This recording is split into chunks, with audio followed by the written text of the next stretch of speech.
1,9 milliard de personnes dépendent de ce que les scientifiques appellent les châteaux d'eau de la planète. Ces châteaux d'eau, ce sont les régions de montagne qui accumulent et transportent des millions de mètres cubes d'eau à travers les glaciers, les manteaux neigeux, les lacs et les rivières. Les Alpes, et particulièrement les Alpes valaisannes, font partie des plus importants réservoirs d'eau douce au monde. Qu'elle soit en surface ou sous nos pieds, l'eau a toujours été considérée par les Valaisans comme une ressource inestimable. Elle est essentielle aux grands projets industriels, aux sites actifs dans le domaine des biotechnologies, à la production d'énergie, au développement du secteur touristique, à l'irrigation des sols, et la liste est loin d'être exhaustive. L'eau est au cœur du développement socio-économique du Valais. Ceux qui nous ont précédés ont su depuis longtemps en faire une alliée essentielle. Ils ont fait de la plaine une terre exploitable en endiguant le Rhône. Ils ont construit des kilomètres de canaux, les célèbres bis valaisans, pour irriguer les champs.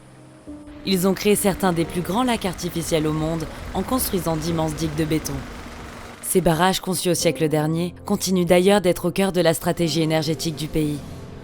Des entreprises de pointe permettent d'exploiter ces installations monumentales. Et le Valais fournit aujourd'hui 25 à 30% de l'électricité suisse. Les ingénieurs valaisans perpétuent aujourd'hui cet esprit de pionnier et continuent de faire évoluer les technologies dans le secteur de l'eau pour répondre aux problématiques actuelles. Comment diminuer l'utilisation de l'eau tout en maintenant la productivité des cultures? Comment se protéger des dangers naturels? Les crues, les laves torrentielles, les avalanches ou la grêle. Comment améliorer le traitement des eaux pour en faire une ressource réutilisable? Comment mieux exploiter les masses de données cumulées? Comment utiliser les nouvelles technologies numériques et répondre aux enjeux de la digitalisation? Pour faire face à ces défis, des projets importants ont déjà été initiés. Une vallée entière dédiée à l'étude des grandes avalanches, des systèmes d'irrigation de précision, une membrane permettant de désinfecter et de clarifier l'eau potable, un système designé pour extraire l'énergie présente dans les eaux usées, une technologie efficace pour traiter l'eau polluée, un centre de recherche sur l'environnement polaire et alpin qui étudie l'impact du changement climatique, un pôle d'innovation sur les ressources naturelles, ainsi que toutes les activités en lien avec la Fondation The Ark, un laboratoire de recherche spécialisé dans l'hydroélectricité. Ou encore la 3e correction du Rhône, chantier colossal dont le but sera notamment de prévenir les crues.